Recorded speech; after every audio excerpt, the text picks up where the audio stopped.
আজকে আমি আপনাদের সঙ্গে খুব সিরিয়াস একটা বিষয়ে কথা বলবো। মনোযোগ দিয়ে শুনবেন।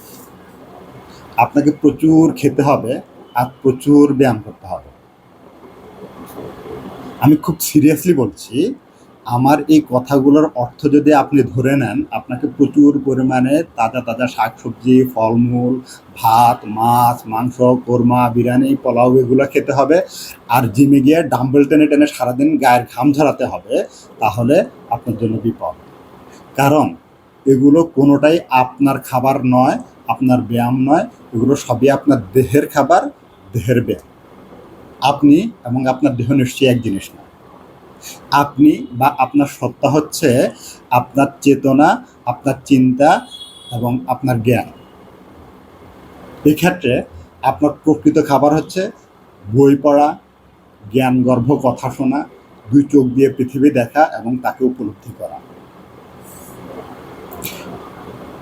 আর আপনার ব্যায়াম হচ্ছে আপনি যা দেখেছেন, যা পড়েছেন, যা শুনেছেন এগুলোকে চিন্তা করা, নিজের মধ্যে রপ্ত করা এবং নিজের পরিধি বাড়ানো। আমি এটা বলছি না যে আপনার দেহকে খাদ্য বা ব্যায়াম দেওয়ার দরকার নেই।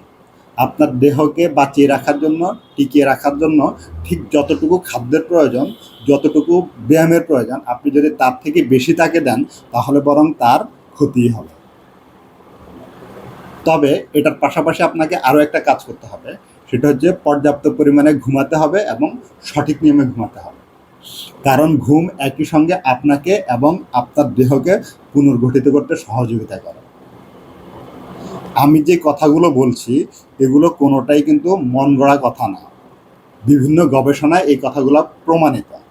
যেমন যুক্তরাষ্ট্রভিত্তিক হেলথ অ্যান্ড রিটায়ারমেন্ট স্টাডির এক গবেষণায় দেখা গেছে, যারা 65 বছর বয়সের পরও বই পড়েন, নতুন নতুন হবি শেখেন, তারপর হচ্ছে সামাজিক সংযোগে থাকেন এবং মানসিকভাবে উত্তেজক কাজ করেন, তাদের স্নায়বিক অবনতি ধীরে ধীরে ঘটে, তারা বেশি দিন বাঁচেন এবং তাদের মানসিক স্থিতিশীলতার উন্নতি ঘটে। এই গবেষণায় অংশগ্রহণ করেছিলেন 65 বছর বয়স বা তার চেয়ে বেশি বয়সের প্রায় 2931 জন ব্যক্তি। আপনি আরও একটা উদাহরণ দেখতে পারেন, দেখবেন যে যারা ক্ষমতা থাকবে বা প্রচুর কাজের মধ্যে বা গবেষণার মধ্যে থাকবে তারা কিন্তু আসলে বেশি দিন বাঁচছে। আপনার আশেপাশে দেখলে আপনি এটা প্রমাণ পাবেন। অতএব দীর্ঘায়ু ও সুস্থ জীবনের জন্য আপনি দেহকেন্দ্রিক নয়, বরং চেতনা কেন্দ্রিক হন। আপনার দেহকে না, আপনার আত্মাকে আপনি বেশি গুরুত্ব দিন। ধন্যবাদ।